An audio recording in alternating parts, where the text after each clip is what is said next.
عزیز طلبہ، یہ audio recording آپ کے لیے ہیومینیٹیرین ڈیولپمنٹ آرگنائزیشن ایبٹ آباد کے ذریعے اہتمام کی گئی۔ ہیومینیٹیرین ڈیولپمنٹ آرگنائزیشن ایبٹ آباد 2011 سے اپنی مدد آپ کے تحت صحت، تعلیم اور معاشی خود مختاری کے شعبوں میں بہتری کے لیے کوشاں ہے۔ ادارہ نے نہ صرف خیبر پختونخوا بلکہ ملک بھر کے نابینا طلباء کی تعلیمی مشکلات اور رکاوٹوں کو دور کرنے کے لیے FA تا ماسٹرز لیول کی نصابی کتب اور کورسز، جن میں علامہ اقبال اوپن یونیورسٹی کے کورسز بھی شامل ہیں، کو آڈیو ریکارڈنگ میں منتقل کرنے کا اہتمام کیا ہے، تاکہ نابینا طلباء اعلیٰ تعلیم تک رسائی حاصل کر کے ملک و قوم کی ترقی اور خوشحالی میں اپنا بھرپور کردار ادا کر سکیں۔ یہ تمام آڈیو ریکارڈنگز نابینا طلباء کو بالکل مفت فراہم کی جا رہی ہیں۔ نابینا طلباء کے علاوہ دیگر طلباء بھی اس تعلیمی سہولت سے استفادہ کر سکتے ہیں۔ ہیومینیٹیرین ڈیولپمنٹ آرگنائزیشن ایبٹ آباد، ای میل HDOATD@gmail.com، ویب سائٹ HDORG.net، رابطہ نمبر 03459541-838 یعنی 0345 95 41 838۔ صفحہ نمبر 23۔ محسنات کون ہیں؟ یہ لفظ احسان سے مشتق ہے۔ اصطلاحی شرح میں احسان کی دو قسمیں ہیں۔ ایک وہ جس کا حد زنا میں اعتبار کیا گیا ہے، وہ یہ کہ جس پر زنا کا ثبوت ہو جائے، وہ عاقل بالغ آزاد مسلمان ہو اور کسی عورت کے ساتھ نکاح صحیح کر چکا ہو اور اس سے مباشرت بھی ہو چکی ہو تو اس پر سزائے رجم و سنگساری جاری ہوگی۔ دوسری قسم وہ ہے جس کا اعتبار حد قذف یعنی تہمت زنا میں کیا گیا ہے۔ وہ یہ ہے کہ جس شخص پر زنا کا الزام لگایا گیا ہے وہ عاقل بالغ آزاد مسلمان ہو اور عفیف ہو، یعنی پہلے کبھی کسی پر زنا کا ثبوت نہ ہوا ہو۔ اس آیت میں یہی معنی محسانت کے ہیں، یعنی حساس۔ مسئلہ: آیت قرآن میں عام معروف عادت کے مطابق یا اس واقعہ کی وجہ سے جو شان نزول اس آیت کا ہے، تہمت زنا اور اس کی سزا کا ذکر اس طرح کیا گیا کہ تہمت لگانے والے مرد ہوں اور جس پر تہمت لگائی گئی ہو وہ پاک دامن عورت ہو، مگر حکم شرعی اشتراک کی علت کے سبب سے عام ہے۔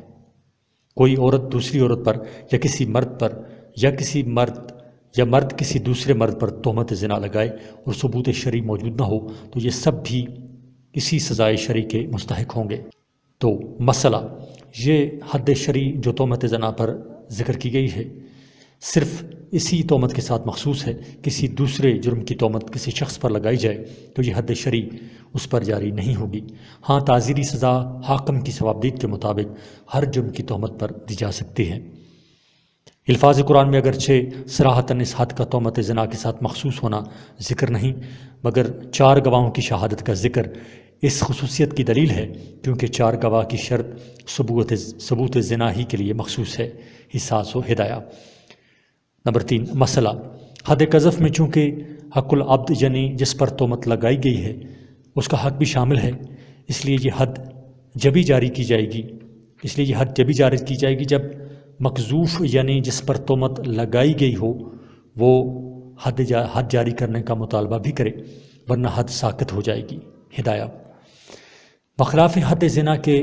کہ وہ خالص حق اللہ ہے، اس لیے کوئی مطالبہ کرے یا نہ کرے حد زنا جرم ثابت ہونے پر جاری کی جائے گی۔ وَلَا تَقْتُلُوا لَهُمْ شَهَادَةٌ أَبَدًا،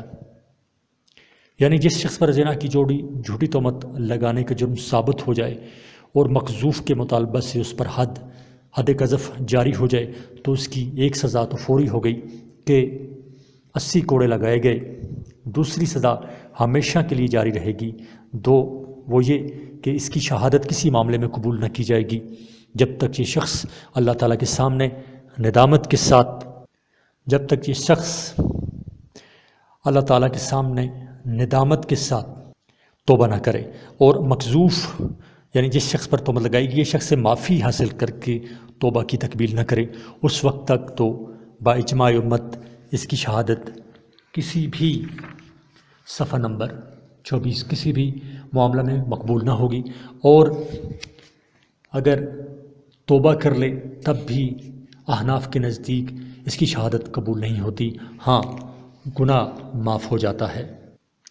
جیسے کہ خلاصہ تفسیر میں گزرا الا الذین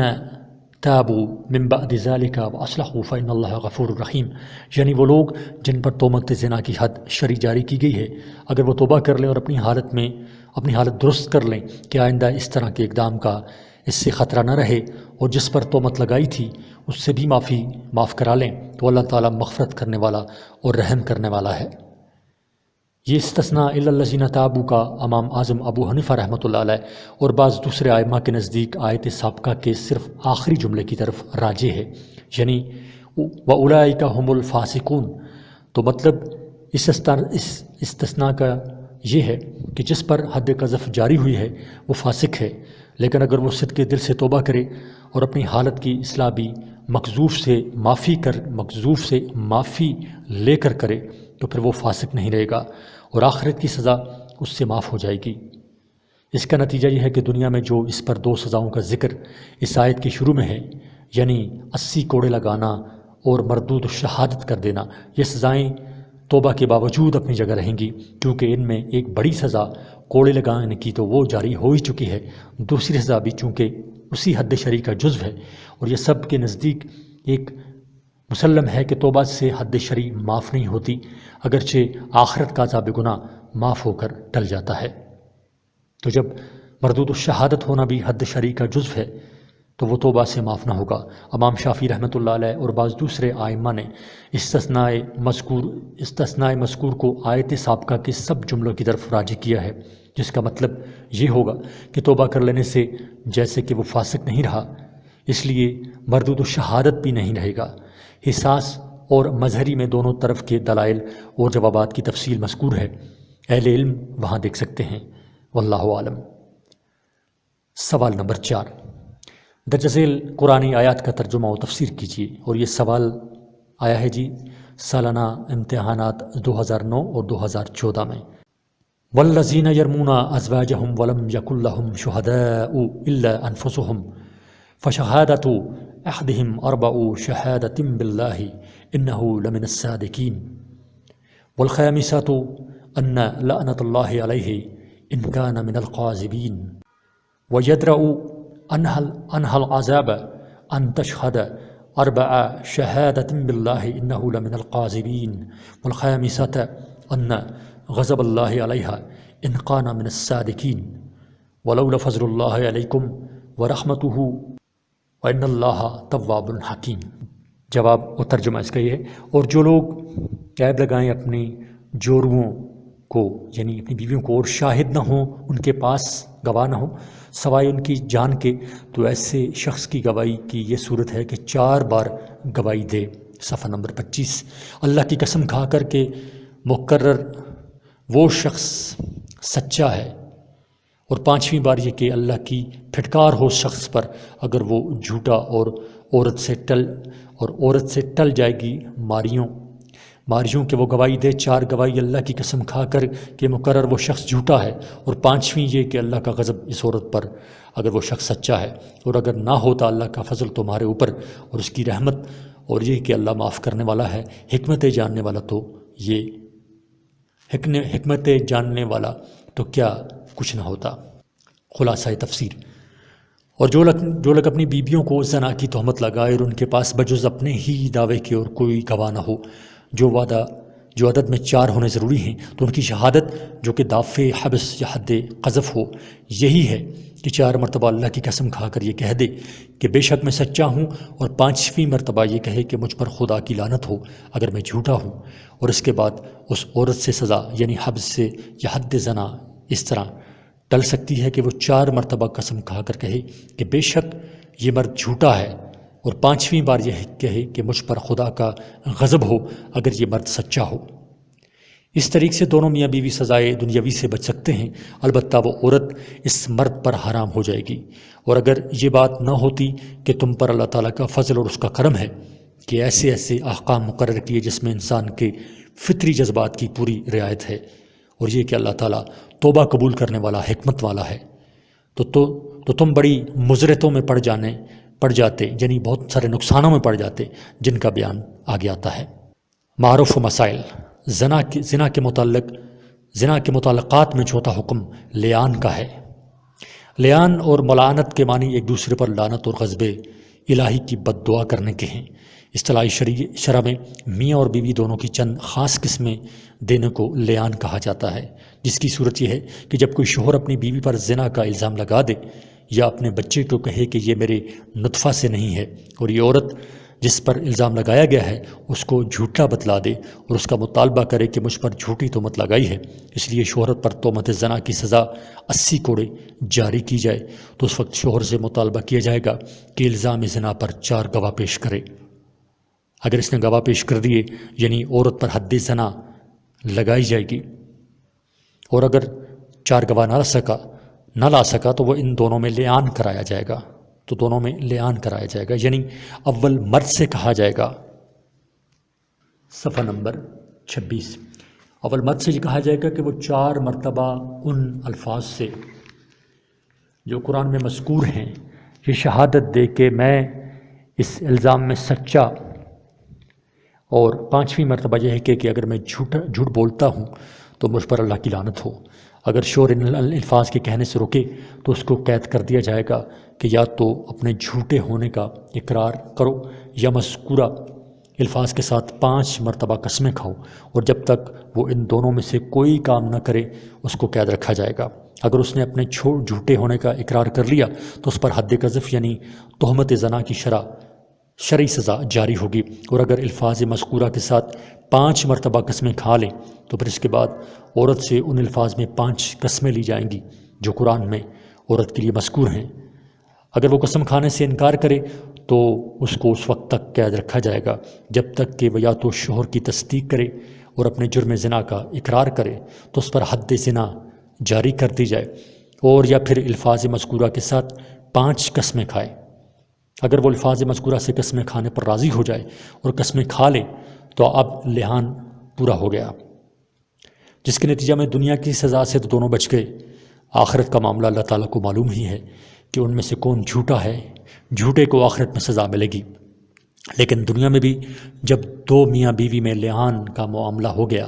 تو یہ ایک دوسرے پر ہمیشہ کے لیے حرام ہو جاتے ہیں۔ شوہر کو چاہیے کہ اس کو طلاق دے کر آزاد کر دے،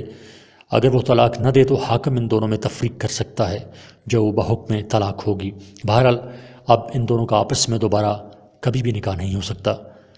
معاملہ لحان کی یہ تفصیل کتب فقہ میں مذکور ہے۔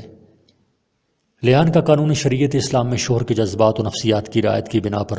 نافذ ہوا ہے، کیونکہ کسی شخص پر الزام زنا لگانے کا قانون جو پہلی آیات میں گزر چکا ہے، اس کی روح سے یہ ضروری ہے کہ الزام زنا لگانے والا 4 گواہ عینی پیش کرے، اور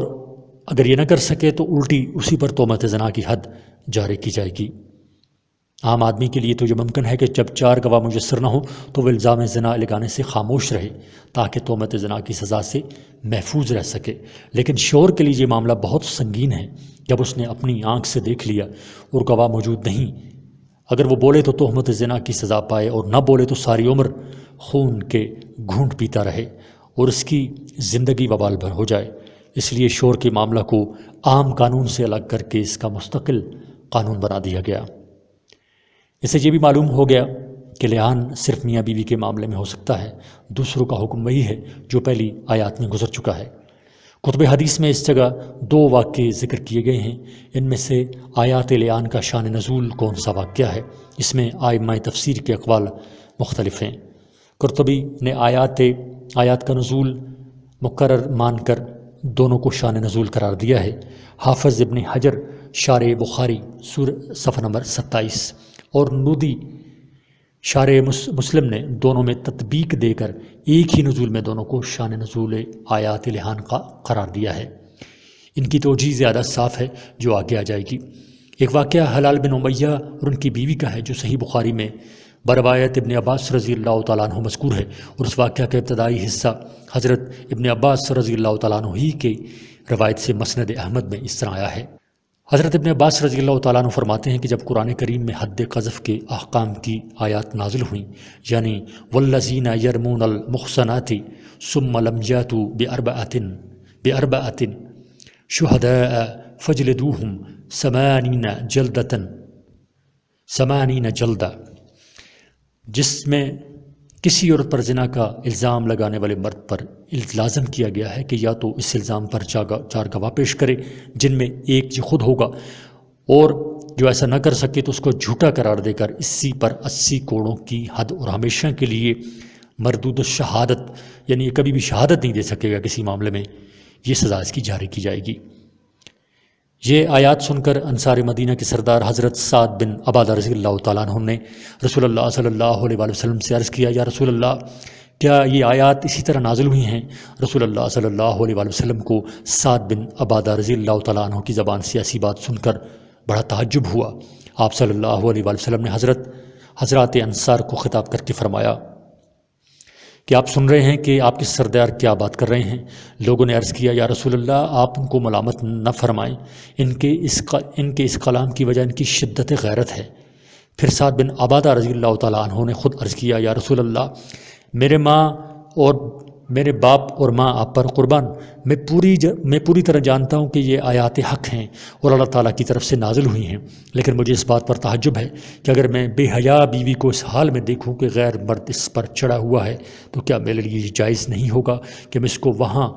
ڈانٹوں اور وہاں سے ہٹا دوں؟ بلکہ میرے لیے یہ ضروری ہوگا کہ میں 4 آدمیوں کو لا کر یہ حالت دکھلاؤں اور اس پر گواہ بناؤں، اور جب تک میں گواہوں کو جمع کروں وہ اپنا کام کر کے بھاگ جائے۔ حضرت سعد رضی اللہ تعالیٰ عنہ کے الفاظ اس جگہ مختلف منقول ہیں، خلاصہ سب کا ایک ہی ہے۔ قرطبی: آیات حد قذف نازل ہونے اور سعد بن عبادہ رضی اللہ تعالیٰ عنہ کے اس کلام پر تھوڑا ہی وقت گزرا تھا کہ ہلال بن امیہ رضی اللہ تعالیٰ عنہ کو یہ واقعہ پیش آیا کہ وہ عشاء کے وقت اپنی زمین سے واپس ہوئے تو اپنی بیوی کے ساتھ ایک مرد کو بچشم خود دیکھا، اور ان کی باتیں اپنے کانوں سے سنی مگر کوئی اقدام نہیں کیا، یہاں تک کہ صبح ہو گئی تو رسول اللہ صلی اللہ علیہ وآلہ وسلم کی خدمت میں یہ واقعہ عرض کیا۔ رسول اللہ صلی اللہ علیہ وآلہ وسلم کا یہ واقعہ سن کر دل برا ہوا اور بڑا بھاری محسوس کیا۔ ادھر حضرات انصار جمع ہو گئے اور آپس میں تذکرہ کرنے لگے کہ جو بات ہمارے سردار سعد رضی اللہ بن عبادہ نے کہی تھی ہم اسی میں مبتلا ہو گئے۔ اب قانون شرعی کے مطابق رسول اللہ صلی اللہ علیہ وآلہ وسلم امیہ کو 80 کوڑے حد قذف کے لگائیں گے اور لوگوں میں ان کو ہمیشہ کے لیے مردود الشہادت قرار دے دیں گے، مگر حلال بن صفحہ نمبر 28 مگر حلال بن امیہ رضی اللہ تعالیٰ عنہ نے کہا کہ خدا کی قسم مجھے پوری امید ہے کہ اللہ تعالیٰ مجھے اس مصیبت سے نکالیں گے، اور صحیح بخاری کی روایت میں بھی یہ ہے کہ رسول اللہ صلی اللہ علیہ وآلہ وسلم نے ہلال کا معاملہ سن کر قرآنی حکم کے مطابق ہلال سے فرما بھی دیا کہ یا تو اپنے اس دعوے پر 4 گواہ لاؤ ورنہ تمہاری پیٹھ پر حد قذف جاری ہوگی۔ حلال بن امیہ رضی اللہ تعالیٰ عنہ نے حضور صلی اللہ علیہ وآلہ وسلم ہی سے عرض کیا کہ قسم اس ذات کی جس نے آپ کو حق کے ساتھ بھیجا ہے، میں اپنے کلام میں سچا ہوں، اور ضرور ہے کہ اللہ تعالیٰ کوئی ایسا حکم نازل فرمائیں گے جو میری پیٹھ کو حد قذف کی سزا سے بری کرے گا۔ یہ گفتگو جاری تھی کہ جبریل امین یہ آیات جن میں لحان کا قانون ہے لے کر نازل ہوئے۔ والذین یرمون ازواجہم، ابو جالی نے یہی روایت حضرت انس رضی اللہ تعالیٰ عنہ سے بھی نقل کی ہے، اس میں بھی یہ ہے کہ جب آیات لحان نازل ہوئی تو حضور صلی اللہ علیہ وآلہ وسلم نے ہلال بن امیہ رضی اللہ تعالیٰ عنہ کو بشارت دی کہ اللہ تعالیٰ نے تمہاری مشکل کا حل نازل فرما دیا۔ ہلال نے عرض کیا کہ میں اللہ تعالیٰ سے اسی کی امید لگائے ہوئے تھا۔ اب رسول اللہ صلی اللہ علیہ وآلہ وسلم نے حلال بن امیہ رضی اللہ تعالیٰ عنہ کی بیوی کو بھی بلوا لیا، اور جب دونوں میاں بیوی جمع ہو گئے تو بیوی سے معاملہ کے متعلق پوچھا گیا۔ اس نے کہا کہ میرا شوہر حلال بن امیہ مجھ پر جھوٹا الزام لگاتا تھا۔ حضور صلی اللہ علیہ وآلہ وسلم نے فرمایا کہ اللہ تعالیٰ جانتا ہے کہ تم میں سے کوئی ایک جھوٹا ہے، کیا تم میں کوئی ہے جو اللہ کے عذاب سے ڈر کر توبہ کرے اور سچی بات ظاہر کر دے؟ اس پر حلال بن امیہ رضی اللہ تعالیٰ عنہ نے عرض کیا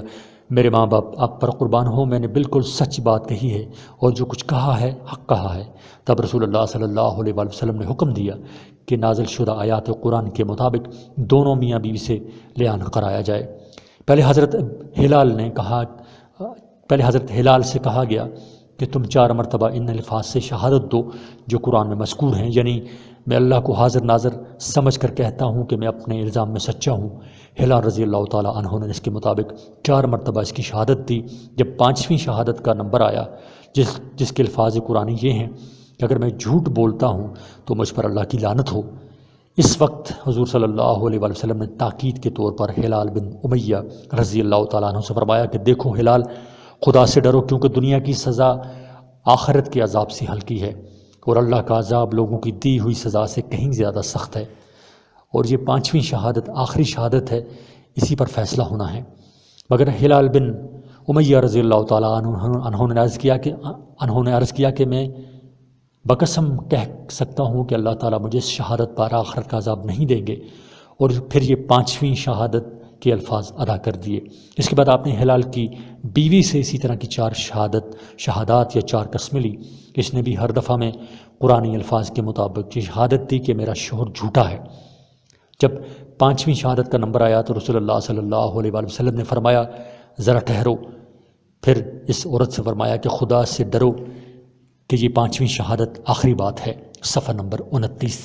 اور خدا کا عذاب لوگوں کے عذاب یعنی زنا کی حد شرعی سے کہیں زیادہ سخت ہے۔ یہ سن کر وہ قسم کھانے سے جھجکنے لگی، کچھ دیر اسی کیفیت میں رہی، مگر پھر آخر میں کہا کہ واللہ میں اپنی قوم کو رسوا نہیں کروں گی، اور 5ویں شہادت بھی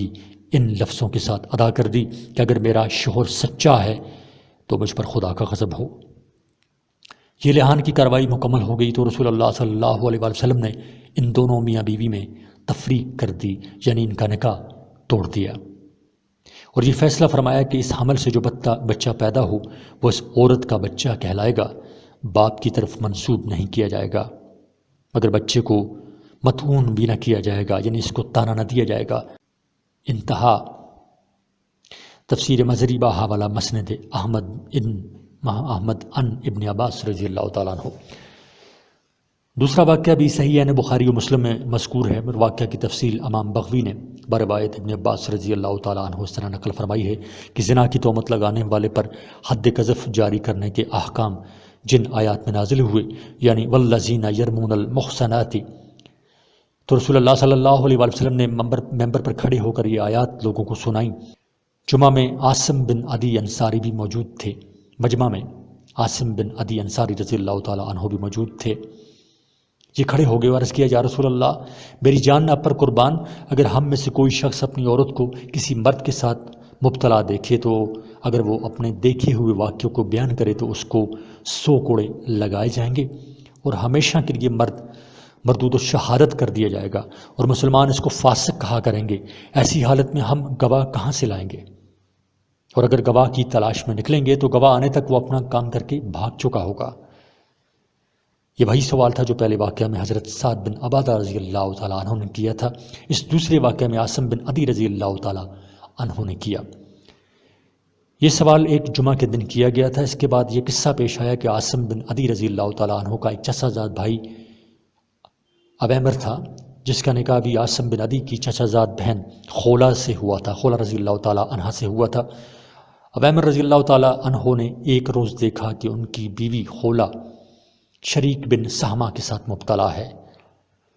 اور یہ شریک بن سہمہ بھی عاصم کا چچا زاد بھائی تھا۔ عویمر رضی اللہ تعالیٰ عنہ نے یہ واقعہ آ کر عاصم بن عدی رضی اللہ تعالیٰ عنہ سے بیان کیا۔ عاصم رضی اللہ تعالیٰ عنہ نے اِنَّ لِلَّهِ وَإِنَّا إِلَيْهِ راجعون پڑھا، اور اگلے روز جمعہ میں نبی علیہ الصلوۃ والسلام کی خدمت میں پھر حاضر ہوئے اور عرض کیا کہ یا رسول اللہ، پچھلے جمعہ میں نے آپ سے جو سوال کیا تھا، افسوس ہے کہ میں خود اس میں مبتلا ہو گیا، کیونکہ میرے ہی اہل بیت میں ایک ایسا واقعہ پیش آ گیا۔ بغوی رحمۃ اللہ علیہ نے ان دونوں کو حاضر کرنے اور پھر آپس میں لعان کرانے کا واقعہ بڑی تفصیل سے بیان کیا ہے مظہری میں، اور صحیح میں اس کا خلاصہ حضرت سہل رضی اللہ بن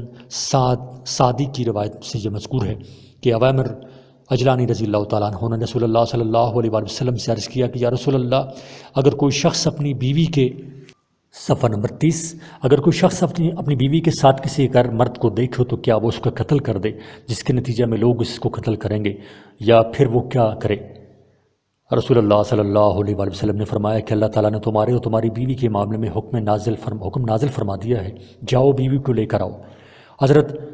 سہل بن سعد رضی اللہ تعالیٰ عنہ راوی حدیث فرماتے ہیں کہ ان دونوں کو بلا کر رسول اللہ صلی اللہ علیہ وآلہ وسلم نے مسجد کے اندر لحان کرایا، جس کی صورت واقعہ سابقہ میں بیان ہو چکی ہے۔ جب دونوں طرف سے 5ویں شہادات پوری ہو کر لحان ختم ہوا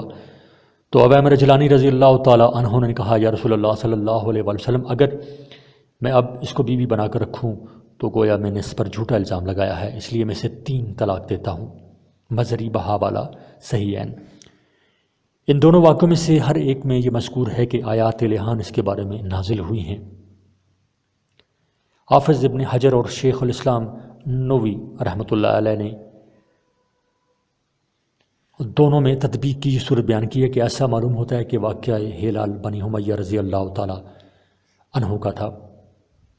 ہلال بن امیہ رضی اللہ تعالیٰ عنہ کا تھا، اور یہ آیات لحان کا نزول اسی واقعہ کے بارے میں ہوا۔ اس کے بعد عویمر رضی اللہ تعالیٰ عنہ کو ایسا ہی واقعہ پیش آ گیا اور انہوں نے حضور صلی اللہ علیہ وآلہ وسلم سے عرض کیا ان کو ہلال بن امیہ کا معاملہ سابقہ معلوم نہ ہوگا، تو رسول اللہ صلی اللہ علیہ وآلہ وسلم نے ان کو بتلایا کہ تمہارے معاملہ کا فیصلہ یہ ہے، اور قرینہ اس کا یہ ہے کہ ہلال بن امیہ رضی اللہ تعالیٰ عنہ کے واقعہ میں تو الفاظ حدیث کے یہ ہیں، فنزل جبرائیل، اور عویمر رضی اللہ تعالیٰ عنہ کے واقعے میں الفاظ یہ ہیں، قد انزل اللہ فیکا، جس کا مفہوم یہ ہو سکتا ہے کہ اللہ تعالیٰ نے تمہارے واقعہ جیسے ایک واقعہ میں اس کا حکم نازل فرما دیا ہے۔ واللہ عالم۔ مظہری۔ مسئلہ: جب دو میاں بیوی کے درمیان حاکم کے سامنے لحان ہو جائے تو یہ عورت اس مرد پر ہمیشہ کے لیے حرام ہو جاتی ہے، جیسی حرمت رضاعت ابدی ہوتی ہے۔ حدیث میں رسول اللہ صلی اللہ علیہ وآلہ وسلم کا ارشاد ہے، المطلقان لا یجتمعان ابدا، حرمت تو لحان ہونے ہی سے ثابت ہو جاتی ہے، لیکن عورت کو دوسرے شخص سے بعد عدت نگاہ کرنا امام اعظم رحمۃ اللہ علیہ کے نزدیک جب جائز ہوگا، جب مرد طلاق دے دے یا زبان سے کہہ دے کہ میں نے اس کو چھوڑ دیا، اور اگر مرد ایسا نہ کرے تو حاکم قاضی ان دونوں میں تفریق کا حکم کر دے گا، وہ بھی بحکم طلاق ہو جائے گا۔ پھر عدت طلاق 3 حیض پورا ہونے کے بعد عورت آزاد ہو چکی اور دوسرے کسی شخص سے نکاح کر سکے گی۔ مظہری وغیرہ۔ مسئلہ نمبر 2، جب لحان ہو چکا اس کے بعد اس حمل سے جو بچہ پیدا ہوا وہ اس کے شوہر کی طرف منسوب نہیں ہوگا، بلکہ اس کی نسبت اس کی ماں کی طرف کی جائے گی۔ رسول اللہ صلی اللہ علیہ وآلہ وسلم نے ہلال بن امیہ اور عویمر اجلانی دونوں کے معاملات میں یہی فیصلہ فرمایا۔ مسئلہ نمبر 3، لحان کے بعد اگرچہ ان میں جو جھوٹا ہے اس کا عذاب آخرت سے پہلے سے زیادہ بڑھ گیا، مگر دنیا کی سزا اس سے ساقط ہو گئی۔ صفحہ نمبر 31، یعنی دنیا کی سزا ختم ہو گئی۔ اسی طرح اس کو زانیہ اور بچے کو ولد الزنا کہنا بھی کسی کے لیے جائز نہیں ہوگا۔ ہلال بن امیہ رضی اللہ تعالیٰ عنہ کے معاملے میں رسول اللہ صلی اللہ علیہ وآلہ وسلم نے فیصلہ میں یہ بھی حکم فرمایا، وَقَضَىٰ بَيْنَ لَا تُرْمِي وَلَا وَلْدَهَا۔ سوال نمبر 5، مندرجہ ذیل قرآنی آیات کا ترجمہ و تفسیر کیجیے۔ یہ سوال آیا جس سالانہ امتحانات 2008 اور 2012 اور 2013 میں۔ ان الذین جاءوا بالافک عصبۃ منکم لا تحسبوه شرا لکم بل هو خیر لکم لکل امرئ منهم ما اکتسب من الاثم والذی تولى کبرہ منہ له عذاب عظیم لولا اذ سمعتموه ظن المؤمنون والمؤمنات بانفسهم خیرا وقالوا هذا افک مبین لولا جاءوا علیہ بأربعة شہداء فإذ لم يأتوا بالشہداء فأولئک عند اللہ هم القاذبون ولولا فضل اللہ علیکم ورحمتہ فی الدنیا والآخرۃ لمسکم فیما افضتم فیہ عذاب عظیم اذ تلقونہ بألسنتکم وتقولون بأفواہکم ما لیس لکم بہ علم وتحسبونہ حینا وہو عند اللہ عظیم ولولا اذ سمعتموہ قلتم ما يكون لنا أن تكلم بهذا سبحانك هذا بهتان عظيم يعظكم الله أن تعودوا لمثله أبدا إن كنتم مؤمنين ويبين الله لكم الآيات والله عليم حكيم إن الذين يحبون أن تشيع الفاحشة في الذين آمنوا لهم عذاب عليم في الدنيا والآخرة والله يعلم وأنتم لا تعلمون ولولا فضل الله عليكم ورحمته وأن الله رؤوف رحيم يا أيها الذين آمنوا لا تتبعوا خطوات الشيطان ومن يتبع خطوات الشيطان فإنه يأمر بالفحشاء والمنكر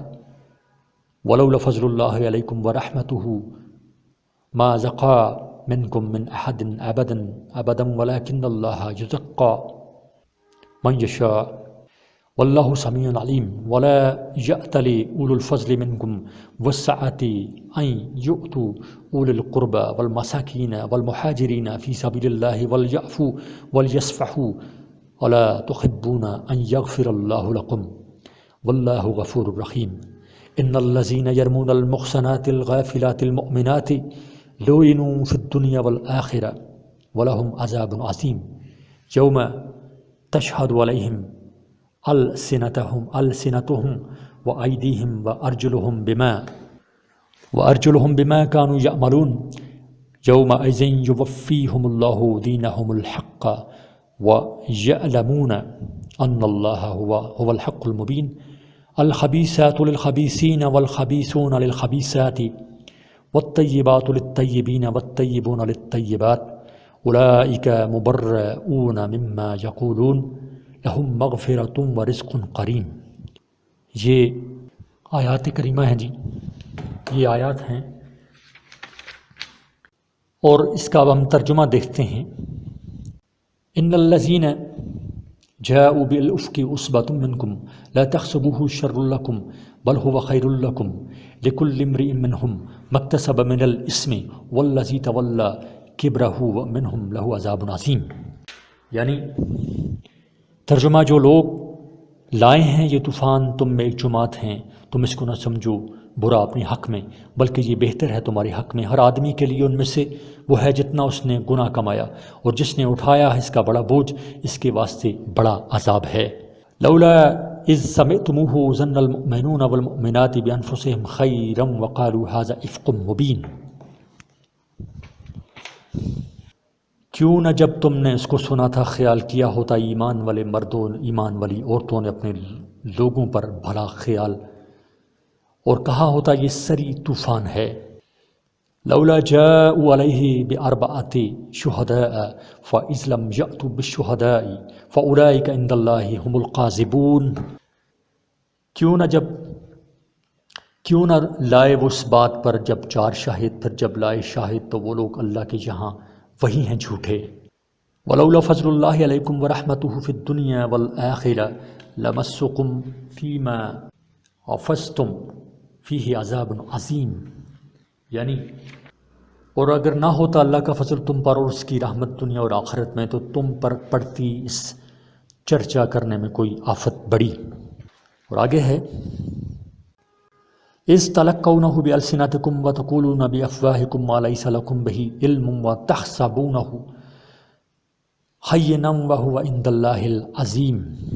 یعنی جب لینے لگے تم اس کو اپنی زبانوں پر اور بولنے لگے اپنے منہ سے جس چیز کو تم کو خبر نہیں اور تم سمجھتے ہو اس کو ہلکی بات، اور یہ اللہ کے یہاں بہت بڑی بات ہے،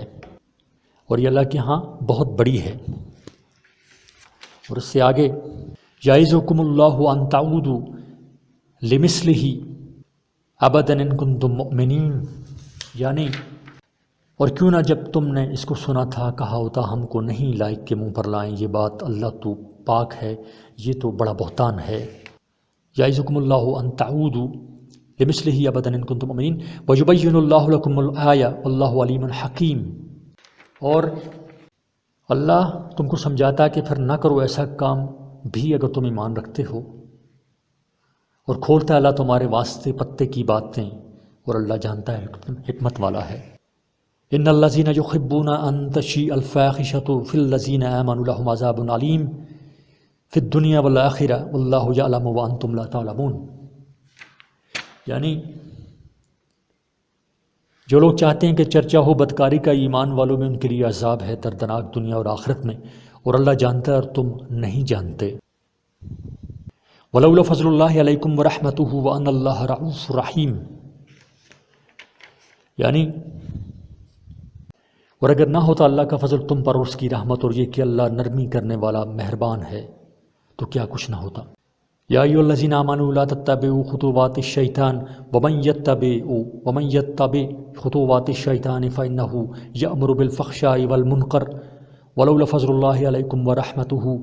ما زکا منکم من احد ابدا ولکن اللہ یزکی من یشاء واللہ سمیع علیم۔ اس کا ترجمہ یہ ہے جو لوگ اور اگر نہ ہوتا اللہ کا فضل، اے ایمان والو نہ چلو قدموں پر شیطان کے، اور جو کوئی چلے گا قدموں پر شیطان کے سو وہ تو یہی بتلائے گا بے حیائی اور بری بات، اور اگر نہ ہوتا اللہ کا فضل تم پر اور اس کی رحمت تو نہ سنورتا تم میں ایک شخص بھی کبھی، اور لیکن اللہ سنوارتا ہے جس کو چاہے اور اللہ سب کچھ سنتا جانتا ہے۔ وَلَا يَأْتَلِ أُولُو الْفَضْلِ مِنْكُمْ وَالسَّعَةِ أَنْ يُؤْتُوا أُولِي الْقُرْبَى وَالْمَسَاكِينَ وَالْمُهَاجِرِينَ فِي سَبِيلِ اللَّهِ وَلْيَعْفُوا وَلْيَصْفَحُوا اللَّهُ تُحِبُّونَ أَنْ يَغْفِرَ اللَّهُ لَكُمْ وَاللَّهُ غَفُورٌ رَحِيمٌ۔ قسم نہ کھائیں بڑے درجہ والے تم میں سے اور کشائش والے اس پر کہ دین اہل قرابت کو اور محتاجوں کو اور وطن چھوڑنے والوں کو اللہ کی راہ میں، اور چاہیے کہ معاف کریں اور درگزر کریں۔ صفحہ نمبر 33 یعنی 33، صفحہ نمبر 33۔ کیا تم نہیں چاہتے کہ اللہ تم کو معاف کرے، اور اللہ بخشنے والا ہے مہربان۔ ان الذین یرمون المحصنات الغافلات المؤمنات لعنوا فی الدنیا والآخرہ ولہم عذاب عظیم۔ جو لوگ عیب لگاتے ہیں حفاظت والیوں بے خبر ایمان والیوں کو، ان کو پھٹکار ہے دنیا میں اور آخرت میں، اور ان کے لیے ہے بڑا عذاب۔ یوم تشہد علیہم السنتہم وایدیہم وارجلہم بما کانوا یعملون، جس دن کے ظاہر کر دیں گے ان کی زبانیں اور ہاتھ اور پاؤں جو کچھ وہ کرتے تھے۔ یومئذ یوفیہم اللہ دینہم الحق ویعلمون ان اللہ ھو الحق المبین، اس دن پوری دے گا ان کو اللہ ان کی سزا جو چاہیے، اور جان لیں کہ اللہ وہی ہے سچا کھولنے والا۔ الخبیثات للخبیثین والخبیثون للخبیثات والطیبات للطیبین والطیبون للطیبات اولئک مبرؤون مما یقولون لہم مغفرۃ ورزق کریم۔ گندیاں ہیں گندوں کے واسطے اور گندے واسطے گندیوں کے، اور ستھریاں ہیں ستھروں کے واسطے اور ستھرے واسطے ستھریوں کے۔ وہ لوگ بے تعلق ہیں ان باتوں سے جو یہ کہتے ہیں، ان کے واسطے بخشش ہے، روزی ہے عزت کی۔ ربط آیات، جیسے کہ پہلے بیان ہو چکا کہ سورہ نور کا بیشتر حصہ ان احکام سے متعلق ہے جو عفت و عصمت کی حفاظت کے لیے جاری کیے گئے ہیں۔ اس کے بالمقابل عفت و عصمت پر دست اندازی اور اس کی خلاف ورزی کی دنیاوی یعنی دنیا کی سزائیں اور ان پر آخرت کا وبال عظیم ذکر کیا گیا ہے۔ اس سلسلہ میں پہلے حد زنا پر حد قذف اور پھر لعان کا بیان آ چکا ہے۔ حد قذف کے ضمن میں کسی پاک دامن عورت پر جب تک 4 گواہوں کی شہادت نہ ہو زنا کا الزام لگانا گناہ عظیم قرار دیا گیا ہے، اور ایسا کرنے والے کے لیے حد شرعی 80 کوڑے لگانے کی جاری فرمائی گئی ہے۔ یہ مسئلہ عام مسلمان پاک دامن عورتوں سے متعلق تھا، اور چونکہ سن 6 ہجری میں بعض منافقین نے ام المومنین حضرت عائشہ صدیقہ رضی اللہ تعالی عنہا پر ایسی تہمت گھڑی تھی، اور تقلیداً بعض مسلمان بھی اس کا تذکرہ کرنے لگے تھے۔ یہ معاملہ عام مسلمان پاک دامن عورتوں کے معاملہ سے کہیں زیادہ اشد تھا، اس لیے قرآن کریم نے حضرت صدیقہ عائشہ رضی اللہ تعالی عنہا کی برات اور پاکی کے بیان میں اس جگہ 10 آیتیں مذکور الصدر نازل فرمائیں، جس میں حضرت عائشہ صدیقہ رضی اللہ تعالی عنہا کی برات اور نزاہت کا اعلان، اور ان کے معاملہ میں جن لوگوں نے افطراء و بہتان میں کسی طرح کا حصہ لیا تھا، ان سب کو تنبیہ اور دنیا و آخرت میں ان کے وبال کا بیان ہے۔ یہ بہتان بندی کا واقعہ قرآن و حدیث میں واقعہ افک کے نام سے مشہور ہے۔ افک کہتے ہیں بدترین قسم کے جھوٹ و افطراء و بہتان کو۔ ان آیات کی تفسیر سمجھنے میں قصہ افک کے معلوم ہونے کو بڑا دخل ہے، اس لیے مناسب ہے کہ پہلے مختصر طور پر قصہ بیان کر دیا جائے۔ قصہ افک و بہتان۔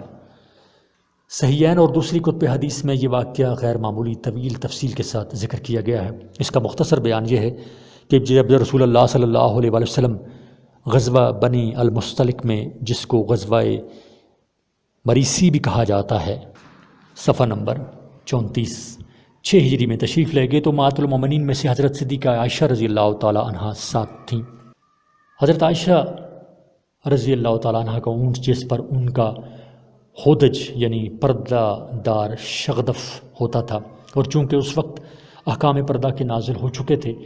تو معمول یہ تھا کہ صدیقہ عائشہ صدیقہ رضی اللہ تعالی عنہ اپنے ہودج میں سوار ہو جاتی، پھر لوگ اس ہودج کو اٹھا کر اونٹ پر رکھ دیتے تھے۔ غزوہ سے فراغت اور مدینہ طیبہ کی طرف واپسی میں ایک روز یہ قصہ پیش آیا کہ ایک منزل پر قافلہ ٹھہرا۔ آخر شب میں کوچ سے کچھ پہلے اعلان کیا گیا کہ قافلہ روانہ ہونے والا ہے، تاکہ لوگ اپنی اپنی ضرورتوں سے فارغ ہو کر تیار ہو جائیں۔ حضرت صدیقہ عائشہ رضی اللہ تعالی عنہا کو قضاء حاجت کی ضرورت تھی، اس سے فراغت کے لیے جنگل کی طرف چلی گئیں۔ وہاں اتفاق سے ان کا ہار ٹوٹ کر گر گیا، اس کی تلاش میں ان کو دیر لگ گئی۔ جب واپس اپنی جگہ پہنچی تو دیکھا کہ قافلہ روانہ ہو چکا ہے۔ ان کے اونٹ کا قصہ یہ ہوا کہ جب کوچ ہونے لگا تو عادت کے مطابق حضرت صدیقہ عائشہ رضی اللہ تعالی عنہا کا ہودج یہ سمجھ کر اونٹ پر سوار کر دیا گیا کہ حضرت صدیقہ اس میں موجود ہیں۔ اٹھاتے وقت بھی کچھ شبہ اس لیے نہ ہوا کہ اس وقت حضرت صدیقہ رضی اللہ تعالی عنہا کی عمر کم اور بدن میں نحیف تھیں۔ کسی کو یہ اندازہ ہی نہ ہوا کہ ہودج خالی ہے، چنانچہ اونٹ کو ہانک دیا گیا۔ حضرت صدیقہ نے اپنی جگہ واپس آ کر قافلہ کو نہ پایا تو بڑی دانش مندی اور وقار و استقلال سے کام لیا کہ قافلہ کے پیچھے دوڑنے یا ادھر ادھر تلاش کرنے کے بجائے اپنی جگہ چادر اوڑھ کر بیٹھ گئیں، اور خیال کیا کہ جب حضور صلی اللہ علیہ وآلہ وسلم اور رفقا کو یہ معلوم ہوگا کہ میں ہودج میں نہیں ہوں تو مجھے تلاش کرنے کے لیے یہاں پہنچیں گے۔ اگر میں ادھر ادھر کہیں اور گئی تو ان کو تلاش میں مشکل ہوگی، اس لیے اپنی جگہ پر چادر میں لپٹ کر بیٹھ گئیں۔ آخر رات کا وقت تھا، نیند کا غلبہ ہوا،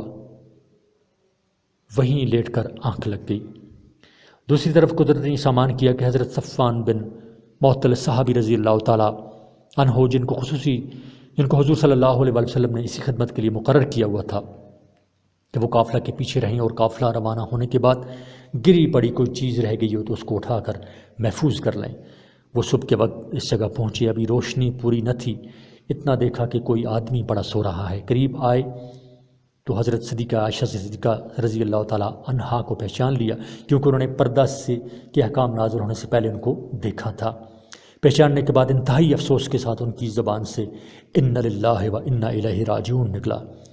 یہ کلمہ صدیقہ رضی اللہ تعالیٰ عنہا کے کان میں پڑا تو آنکھ کھل گئی اور چہرہ ڈھانپ لیا۔ حضرت صفوان رضی اللہ تعالیٰ عنہ نے اپنا اونٹ قریب لا کر بٹھا دیا۔ حضرت صدیقہ رضی اللہ تعالیٰ عنہا اس پر سوار ہو گئیں اور خود اونٹ کی نکیل ہاتھ میں پکڑ کر پیادہ پا چلنے لگے، یہاں تک کہ قافلہ میں مل گئے۔ عبداللہ بن ابی بڑا خبیث منافق رسول اللہ صلی اللہ علیہ وسلم کا دشمن تھا۔ اس کو ایک بات ہاتھ لگ گئی کہ کم بخت نے واہی تباہی کی بکنا شروع کیا، اور بعض بھولے والے مسلمان بھی سنی سنائی اس کا تذکرہ کرنے لگے۔ صفحہ نمبر 35۔ جیسے حضرت حسان رضی اللہ تعالیٰ عنہ اور حضرت مستہ رضی اللہ تعالیٰ عنہ مردوں میں سے، اور حضرت سمنہ رضی اللہ تعالیٰ عنہ عورتوں میں سے۔ تفسیر در منصور میں بہا والا ابن مردویہ حضرت ابن عباس رضی اللہ تعالیٰ عنہ کا یہی قول نقل کیا ہے کہ آنہ ایو عبداللہ ابن ابی حسان و مستہ وحمنا۔ جب اس منافق کے بہتان کا چرچا ہوا تو خود رسول اللہ صلی اللہ علیہ وسلم کو اس سے سخت صدمہ پہنچا۔ صدیقہ عائشہ رضی اللہ تعالیٰ عنہا کو تو انتہائی صدمہ پہنچا۔ ظاہری ہے کہ عام مسلمانوں کو بھی اس سے سخت رنج اور افسوس ہوا۔ 1 مہینہ تک یہی قصہ چلتا رہا۔ آخرکار اللہ تعالیٰ نے حضرت صدیقہ رضی اللہ تعالیٰ عنہا کی برات اور بہتان باندھنے یا اس میں شریک ہونے والوں کی مذمت میں مذکورہ بالا آیات نازل فرما دی، جس کی تفسیر آگے آتی ہے۔ قرآنی ضابطہ کے مطابق جس کا ذکر ابھی حد قذف کے تحت میں آ چکا ہے۔ تہمت لگانے والوں سے شہادت کا مطالبہ کیا گیا۔ وہ تو ایک بالکل ہی بے بنیاد خبر تھی، گواہ کہاں سے آتے؟ نتیجہ یہ ہوا کہ نبی کریم صلی اللہ علیہ وآلہ وسلم نے تہمت لگانے والوں پر شرعی ضابطہ کے مطابق حد قذف جاری کی، ہر ایک کو 80 کوڑے لگائے۔ بازار اور ابن مردویہ نے حضرت ابو ہریرہ رضی اللہ تعالیٰ عنہ سے روایت کیا ہے کہ اس وقت رسول اللہ صلی اللہ علیہ وآلہ وسلم نے 3 مسلمانوں پر حد قذف جاری فرمائی، مستہ، سمنا اور حسان رضی اللہ تعالیٰ عنہ۔ اور طبرانی نے حضرت عمر رضی اللہ تعالیٰ عنہ سے روایت کیا ہے کہ رسول اللہ صلی اللہ علیہ وآلہ وسلم نے اس موقع پر عبداللہ بن ابی منافق، جس نے اصل تہمت گھڑی تھی، اس پر دوہری حد جاری فرمائی۔ پھر مومنین نے توبہ کر لی اور منافقین اپنے حال پر قائم رہے۔ بیان القرآن۔ خلاصہ تفسیر: اے مسلمانوں، تم جو صدیقہ عائشہ صدیقہ رضی اللہ تعالیٰ عنہا کے متعلق جھوٹی تہمت کی شہرت سے رنجیدہ ہو، اس میں خود صدیقہ بھی داخل ہیں، تو تم زیادہ غم نہ کرو، کیونکہ جن لوگوں نے یہ طوفان حضرت عائشہ صدیقہ رضی اللہ تعالیٰ عنہا کی نسبت پر برپا کیا ہے، وہ تمہارے میں ایک چھوٹا سا گروہ ہے، کیونکہ تہمت لگانے والے کل 4 تھے۔ ایک بالذات اور جھوٹی تہمت گھڑنے والا یعنی عبداللہ بن ابی منافق، اور 3 بالواسطہ جو اس کی خبر سے متاثر ہو گئے یعنی حسان، مستہ اور حمنا، جو مومن مخلص تھے۔ ان سب کو قرآن نے منکم میں داخل کیا یعنی مسلمانوں میں، حالانکہ عبداللہ بن ابی منافق تھا، اس کی وجہ ان کا ظاہری دعوی اسلام تھا۔ مطلب آیت کا تسلی دینا ہے کہ زیادہ غم نہ کرو، اول تو خبر جھوٹی، پھر ناقل بھی کل 4 ہی آدمی، اور زیادہ آدمی تو اس کے مخالف ہی ہیں۔ عرفاً بھی یہ موجب زیادہ غم نہ ہونا چاہیے۔ آگے ایک اور طریقہ پر تسلی ہے کہ تم اس پر بہتان بندی کو اپنے حق میں برا نہ سمجھو۔ گو ظاہر میں غم کی بات ہے، مگر واقع اس سے تمہارا ضرر نہیں،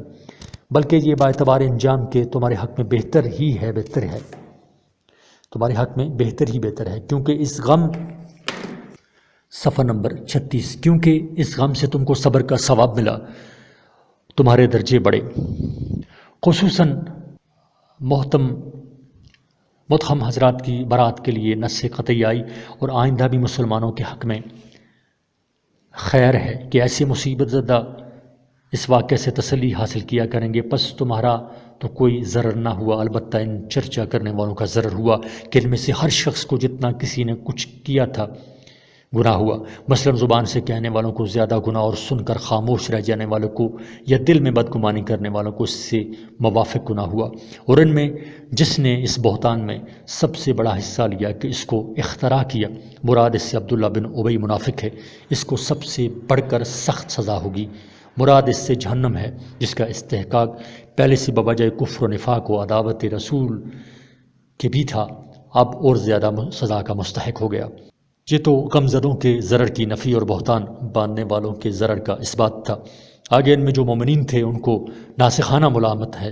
ناصحانہ یعنی نصیحت کے انداز میں ملامت ہے کہ جب تم لوگوں نے یہ بات سنی تھی تو مسلمان مردوں جن میں حسان و مستہ بھی آ گئے، اور مسلمان عورتوں نے جن میں حمنہ بھی آ گئیں، اپنے آپس والوں کے ساتھ یعنی حضرت صدیقہ رضی اللہ تعالیٰ عنہا اور ان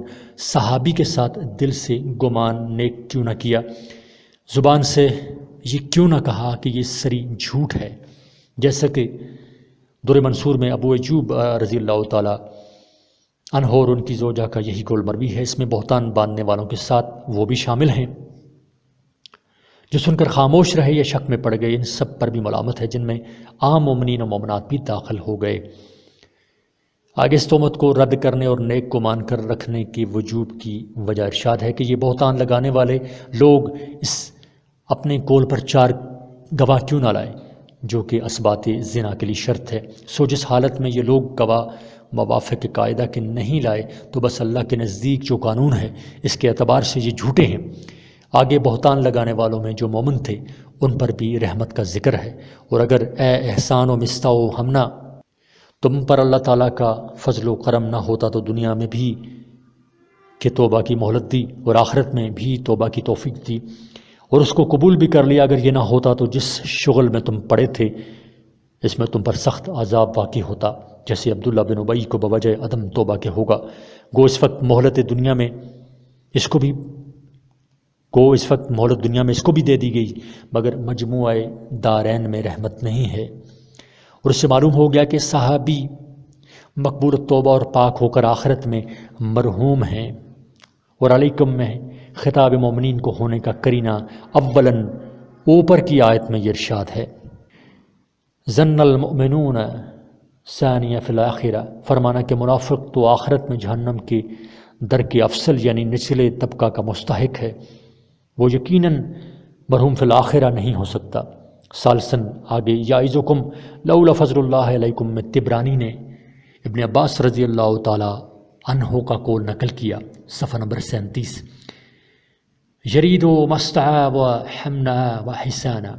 قذافی در المنصور، یعنی لولا فضل اللہ علیکم کے مخاطب صرف 3 مومن ہیں، یعنی مستع، حمنا، حسان۔ آگے اس کا بیان ہے کہ مومنین پر اگر اللہ کا فضل نہ ہوتا کہ ان کو توبہ کی توفیق دی اور توبہ بھی کر لی تو جو کام انہوں نے کیا تھا وہ اپنی ذات میں عذاب عظیم کا موجب تھا۔ فرمایا جب کہ تم اس جھوٹ بات کو اپنی زبانوں سے نقل در نقل کر رہے تھے اور اپنے منہ سے ایسی بات کہہ رہے تھے جس کی تم کو کسی دلیل سے مطلق خبر نہیں، اور ایسی خبر کے ناقل کا کاذب ہونا فاولئک عند اللہ هم القاذبون میں بیان ہو چکا ہے، اور تم اس کو ہلکی بات سمجھ رہے تھے، حالانکہ وہ اللہ کے نزدیک بہت بھاری بات ہے، یعنی موجب گناہ عظیم تھی۔ اول تو کسی پاک دامن عورت پر زنا کی تہمت خود بڑی معصیت ہے،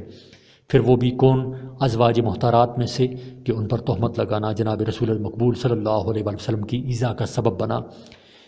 بس اس میں بہت سے اسباب معصیت کے جمع تھے، اور تم نے جب اس بات کو اول سنا تھا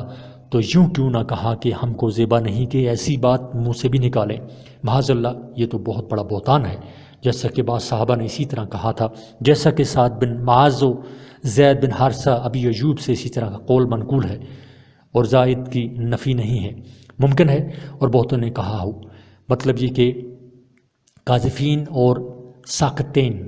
ساکتین سب کو یہی کہنا چاہیے تھا۔ یہاں تک تو ماضی پر ملامت تھی، اب مستقبل کے لیے نصیحت ہے کہ جو اصل مقصود ہے ملامت کا پس ارشاد ہے کہ اللہ تعالیٰ تم کو نصیحت کرتا ہے کہ پھر ایسی حرکت مت کرنا اگر تم ایمان والے ہو، اور اللہ تعالیٰ تم سے صاف صاف احکام بیان کرتا ہے جس میں نصیحت اور حد قذف اور قبول توبہ جو اوپر مذکور ہو چکے ہیں سب داخل ہیں، اور اللہ تعالیٰ بڑا جاننے والا حکمت والا ہے، تمہارے دل کی نادامت کا حال بھی اس کو معلوم ہے، اس لیے توبہ قبول کر لی، اور سیاست کی حکمت بھی خوب جانتا ہے، اس لیے تمہیں سیاستاً دنیا میں سزا دی گئی۔ بہذا فسرتہ ابن عباس رضی اللہ تعالیٰ عنہ روا فی الدر، یہاں تک کہ نزول برات سب قبل تہمت کا تذکرہ کرنے والوں کا ذکر تھا، آگے ان کا ذکر ہے جو قرآن میں نزول برات کے بعد بھی باز نہ آئیں، اور ظاہر ہے ایسے شخص بے ایمان ہی ہوگا، پس ارشاد ہے جو لوگ بعد نزول ان آیات کے بھی چاہتے ہیں، یہی اس کی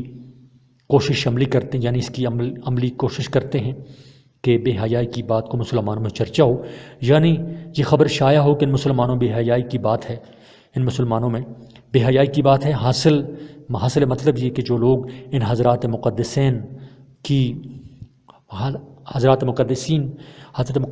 کی طرف زنا کی نسبت کرتے ہیں ان کے لیے دنیا اور آخرت میں سزائے دردناک مقرر ہے، اور اس امر پر سزا کا تعجب مت کرو کیونکہ اللہ تعالیٰ جانتا ہے کہ کون معصیت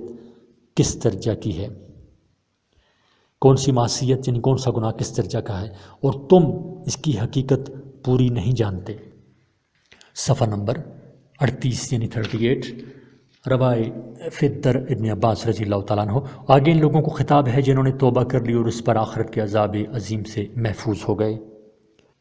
اور اے تائبین اگر یہ بات نہ ہوتی، یعنی توبہ کرنے والوں اگر یہ بات نہ ہوتی کہ تم پر اللہ تعالیٰ کا فضل و کرم ہے جس نے تم کو توفیق کی توبہ کی دی، اور یہ کہ اللہ بڑا شفیق بڑا رحیم ہے جس نے تمہاری توبہ قبول کر لی، تو تم بھی اس وعید سے نہ بچتے۔ آگے مسلمانوں کو اپنی رحمت سے بلا تخصیص اس معصیت مذکورہ کے تمام معاصی یعنی گناہوں سے احتراز رکھنے اور تزکیہ بالتوبہ کی صریح ہے جو اہتمام کے واسطے بعنوانات مختلفہ مقرر ہے۔ ارشاد فرماتے ہیں کہ اے ایمان والو تم شیطان کے قدم بقدم مت چلو، یعنی اس کے اغوا و اضلال پر عمل مت کرو، اور جو شخص شیطان کے قدم بقدم چلتا ہے تو وہ ہمیشہ ہر شخص کو بے حیائی اور نامعقول ہی کام کرنے کو کہے گا، جیسا اس واقعہ افک میں تم نے دیکھ لیا۔ شیطان کے قدم بقدم چلنے کے اور گناہ سمیٹ لینے کے بعد اس وبال ضرر سے جو کہ ثابت ہو ہی چکا تھا، نجات دے دینا بھی ہمارا ہی فضل تھا، ورنہ اگر تم پر اس سے اللہ تعالیٰ کا فضل و کرم نہ ہوتا تو تم میں سے کوئی بھی توبہ کر کے پاک صاف نہ ہوتا، یا تو توبہ کی توفیق ہی نہ ہوتی جیسا منافقین کو نہ ہوئی، اور یا توبہ قبول نہ کی جاتی، کیونکہ ہم پر کوئی چیز واجب تو ہے نہیں، لیکن اللہ تعالیٰ جس کو چاہتا ہے توبہ کی توفیق دے کر پاک و صاف کر دیتا ہے، اور بعد توبہ کے اپنے فضل سے وعدہ قبولیت کا بھی فرما لیا ہے، اور اللہ تعالیٰ سب کچھ سنتا، سب کچھ جانتا ہے۔ بس تمہاری توبہ سن لی، تمہاری ندامت جان لی، اس لیے فضل فرما دیا۔ آگے اس کا بیان ہے کہ بعد نزول آیات برات کے بعض صحابہ نے، جن میں ابو بکر صدیق رضی اللہ تعالیٰ عنہ بھی ہیں، رواه البخاری، اور دوسرے صحابہ بھی ہیں، قذافی المنصور عن ابن عباس رضی اللہ تعالیٰ عنہ، شدت غیظ میں قسم کھا لی کہ جس نے یہ چرچا کیا ہے، جن میں حاجت مند بھی تھے، ان کو آپ سے کسی قسم کی مالی امداد نہ دیں گے۔ اللہ تعالیٰ ان کو عفو و تقصیر اور امداد جاری کر دینے کے لیے ارشاد فرماتے ہیں، اور جو لوگ تم میں دینی بزرگی اور دنیاوی وسعت والے ہیں، وہ اہل قرابت کو اور مساکین کو اور اللہ کی راہ میں ہجرت کرنے والوں کو دینے سے قسم نہ کھا بیٹھیں، یعنی اس قسم کے مقتضا پر قائم نہ رہیں بلکہ توڑ ڈالیں، یہ مطلب ہے، ورنہ قسم تو ہو ہی چکی تھی۔ یعنی ان صفات کا مقتضا ہے امداد کرنا، خصوصاً جس میں کوئی سبب امداد کرنے کا ہو، جیسے حضرت مصطح کہ وہ حضرت ابو بکر صدیق رضی اللہ تعالیٰ عنہ کے نزدیک کے رشتہ دار بھی ہیں، اور مسکین اور مہاجر بھی ہیں۔ آگے ترغیب کے لیے فرماتے ہیں کہ اور چاہیے یہ کہ معاف کر دیں اور درگزر کریں، کیا تم یہ بات نہیں چاہتے کہ اللہ تعالیٰ تمہارے قصور معاف کر دے، سو تم بھی اپنے قصورواروں کو معاف کر دو، بے شک اللہ تعالیٰ غفور الرحیم ہے۔ سو تم بھی تخلق با اخلاق الہیہ چاہیے، تم کو بھی تخلق با اخلاق الہیہ چاہیے۔ آگے منافقین کے وحید کی تفصیل ہے، جس کا اوپر ان الذین یحبون میں اجمالاً ذکر تھا۔